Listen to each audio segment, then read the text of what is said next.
Assalamualaikum warahmatullahi wabarakatuh.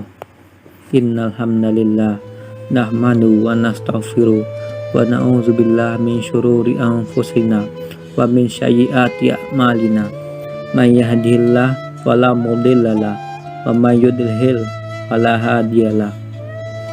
Asyhadu an la ilaha illallah wahdahu la syarikalah wa asyhadu anna Muhammadan abduhu wa rasuluh sallallahu alaihi wasallam la nabiyya ba'da amma ba'du.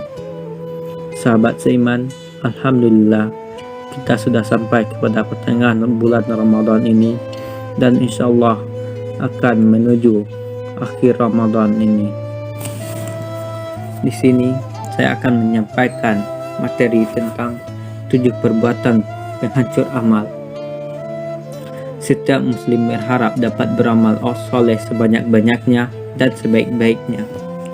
Amal soleh yang banyak dan baik bisa menjadi bekal keselamatan dunia dan akhirat.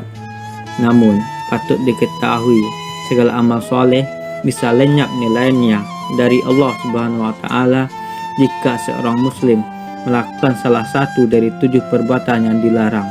Astaghfirullah.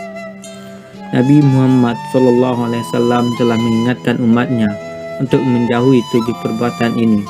Apa saja itu?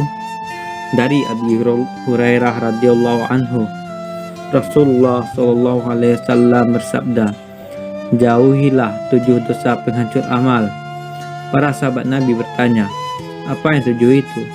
Nabi menjawab, menyekutukan Allah, sihir, membunuh jiwa yang Allah larang kecuali dengan hak, memakan riba, memakan harta anak yatim, melarikan diri saat pertempuran berkecamuk, menuduh zina wanita mukminah yang memelihara kehormatannya.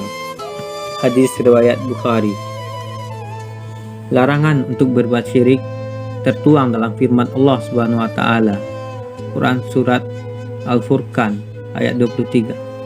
Bukan sekedar menghancurkan amal soleh, perbuatan syirik juga tidak terampuni apabila pelakunya belum sempat bertaubat sampai ajal menjemput. Quran surat An-Nisa ayat 48. Keluar dari Islam dan menjadi halal darah dan hartanya. Quran surat At-Taubah ayat 5. Dan pelakunya haram masuk surga.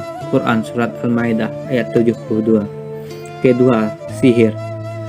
Barang siapa yang mengikat suatu ikatan buhul, lalu ia meniupnya, maka sungguh ia telah menyihir. Barang siapa yang menyihir, maka sungguh ia telah berbuat syirik. Barang siapa yang menggantungkan diri kepada sesuatu, maka ia akan diserahkan kepada sesuatu itu. Hadis riwayat An-Nasa'i.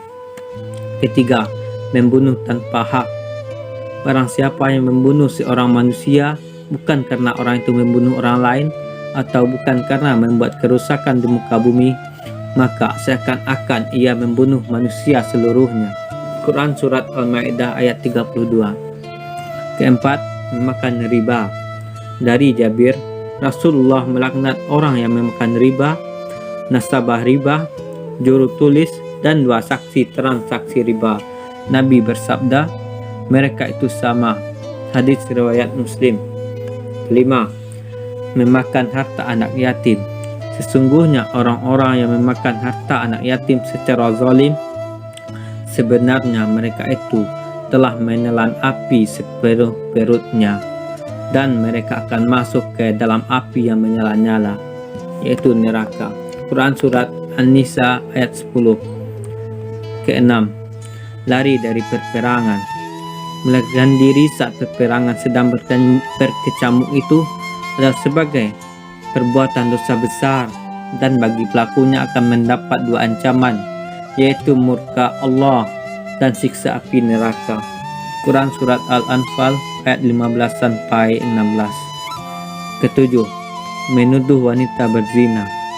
Dan orang-orang yang menuduh wanita-wanita yang baik-baik berbuat zina dan mereka tidak mendatangkan 4 orang saksi, maka jeralah mereka yang menuduh itu 80 kali cambukan, dan janganlah kamu terima kesaksian yang mereka buat selama-lamanya, dan mereka itulah orang-orang yang fasik. Quran surat An-Nur ayat 4. Semoga Allah membimbing kita agar terhindar dari 7 dosa yang menghancurkan amal ini. Amin ya rabbal alamin. Akhirul kalam, wabillahi taufiq wal hidayah. Wassalamualaikum warahmatullahi wabarakatuh.